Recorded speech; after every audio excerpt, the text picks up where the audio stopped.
দুই পাଦে হেলা ধর্ম দুই পাদে অধর্ম কলি যুগরে গোটিয়ে পাদে হেলা ধর্ম তিনি পাদে অধর্ম বাবা ଆପଣଙ୍କର ପାଦକୁ ପଦାବ୍ଜରେ ମୋର ପ୍ରଣାମ କୋଟି ନମସ୍କାର କଲା ପବନକୁ ହାତ ମୁଠାରେ ଧରି ପାରିଲେ ମନରେ ଧରେ ପାରିଲେ ଆସ ମିଶିରେ ଉଦେରେ ନିଶ ଦେଖିବା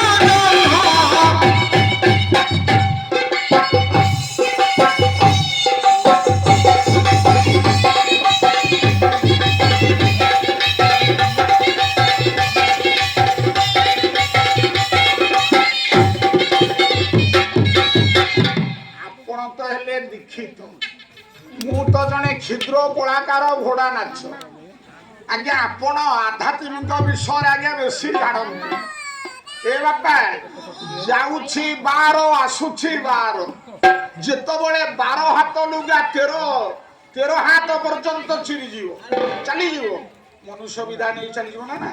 ନିଶ୍ୱାସ 12 ବହୁତ ଚାଲି ନ ଜାଣିଲ ପାଦ ପଡୁଥାଏ ବଙ୍କା ଯେଉଁଦିନ ବହୁ ସଳଖେ ଚାଲିବ ଘରେ ପଡିଯିବ ନାଇଁ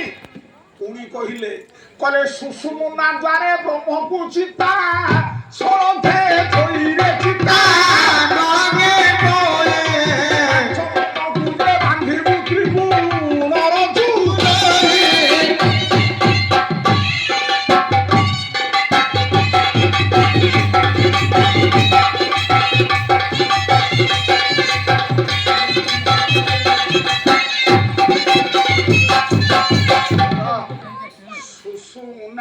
ବ୍ରହ୍ମକୁ ଚିତା ସଳଖେ ଥୋଇ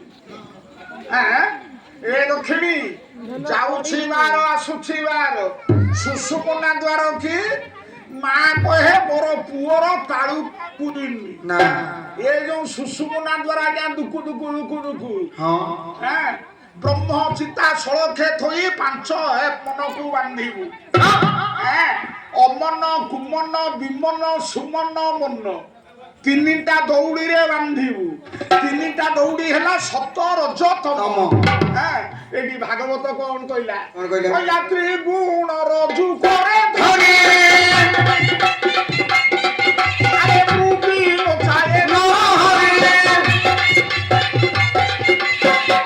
କାହାକୁ ଆମେ ଭୁଲ କରିବା ଇଏ ବି ଠିକ ତ୍ରିଗୁଣ ରଜୁ করে ଧରି ମୃଗୀ ନଚାଏ ନରହରି ସତ୍ୟ ଯାଇଛି ତ୍ରିତୟା ଗଲା ଆସିଲା ଦ୍ୱାପର ବାପା କହିଲା ଜାନିନି ଚରଙ୍କ ଯୋଗେ ଖେଲୁ ଯଶୋଦା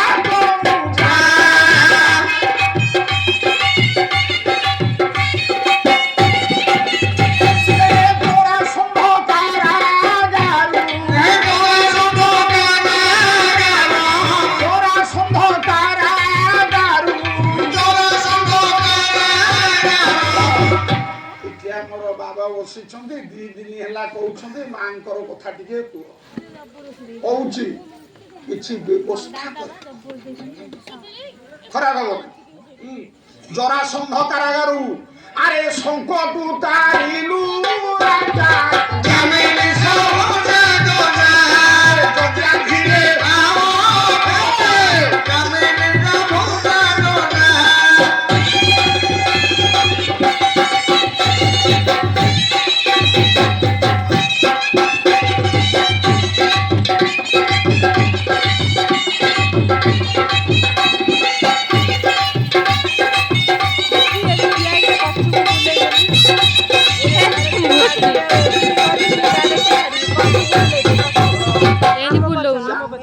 ଚରଙ୍କ ଯୋଗେ ହେଲୁ ଯଶୋଦା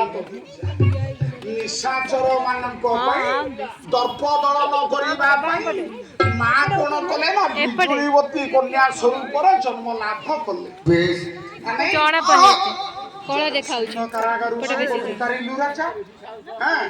ଆସିଲା ଯା କୋଳି କୋଳିରେ କଣ ହେଲା କହିଲା ଜାଗଳାରେ ମୁଣ୍ଡ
ଗୋଳାରେ ମୁଣ୍ଡ ମାଳା ଶୋଭା ପାଉଛି କାଳିଙ୍କ ଗଳା କାଳି ଯା ଗୋଳାରେ ମୁଣ୍ଡ ମାଳା ହେଲୁ ତାହାଙ୍କ ଭାରି ଯା ମୋ ବୋଉ କହୁଥିଲା କାଳିଙ୍କ ଗଳା ଶିବଙ୍କ ଗୋଳାରେ ଆଜ୍ଞା ମୁଣ୍ଡ ମାଳା ଶୋଭା ପାଉଛି ଯା ଜାଣତେ ଭାଷେ ଦିନ ଜାଗି ତ୍ରିଲୋଚନ ଶିବଙ୍କ ଗଳାରେ ଯୋଉ ଆଜ୍ଞା ମୁଣ୍ଡ ପଡିଛି ସେ ଆଜ୍ଞା 107 ମୁଣ୍ଡ। ପାର୍ବତୀ କହିଲେ ସ୍ୱାମୀ ସ୍ୱାମୀ ଆପଣଙ୍କ ଗଳାରେ ଯୋଉ ମୁଣ୍ଡ ପଡିଛି ସେ କିଏ ତାର କାରଣ କଣ? ପାର୍ବତୀ କି ଯେତେବେଳେ ଏଇ ପ୍ରଶ୍ନ କଲେ ଶିବ କହିଲେ ସେ ତ ଭୋଳାନାଥ ନା କହିଲେ ପାର୍ବତୀ ଶୁଣ ଏ ମୁଣ୍ଡ କାହାର ଜାଣିଛ? ହଁ ଇଏ ହଉଛି ତୁମ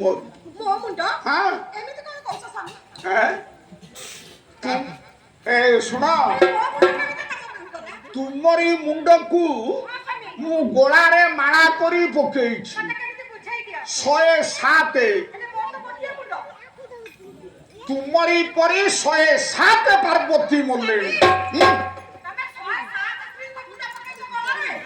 ଖାଲି ତେମେ ମୁଛି କରି 107 ମୁଣ୍ଡ ମୋ ଗୋଳାରେ ପଡିଛି କେତେ ମଲେଣି ପାର୍ବତୀ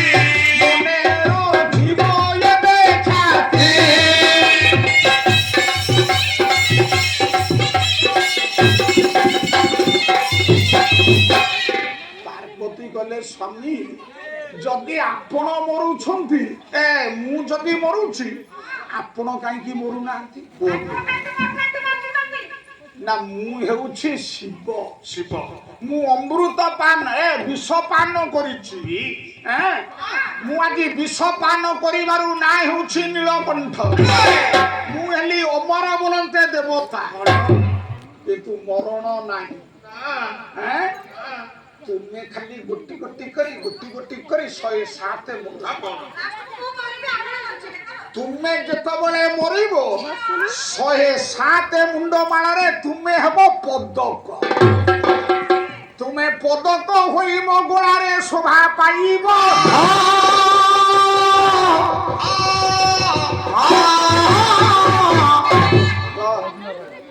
ଇଏ ହେଲା ନହରକଣ୍ଟା ଅନୁଷ୍ଠାନ ପାଟଣା ସାହି ପ୍ରତ୍ୟେକ ବର୍ଷ ଏଇଠି 2 ଦିନ ଘୋଡ଼ା ନାଚ ହୁଏ ଆମର କୈବର୍ତ୍ତ ସମ୍ପ୍ରଦାୟ ଏପର୍ଯ୍ୟନ୍ତ ଆମର କେଦାର ବାବୁଙ୍କର ଜଳଖିଆ ଦୋକାନ ବନ୍ଦ ହେଇନି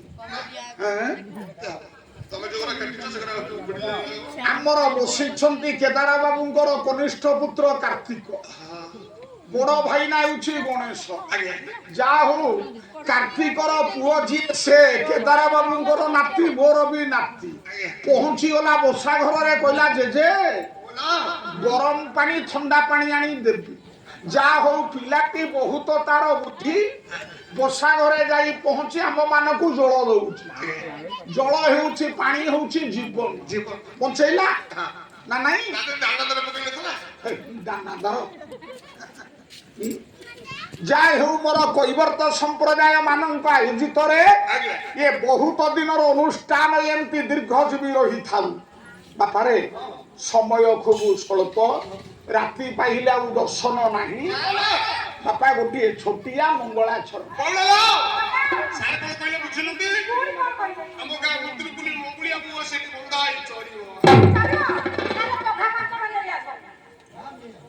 ତମ ଗାଁର କିଏ ଆରେ କୋଉ ମଙ୍ଗୁଳିଆ ବୋଉ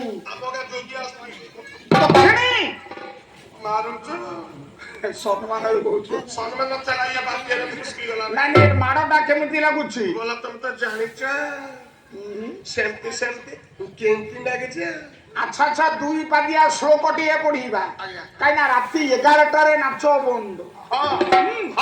ଲେଖିଲେ ବୃହଗ ବାହନ ଯସ୍ୟ ତସ୍ୟ ତ୍ରିକଛ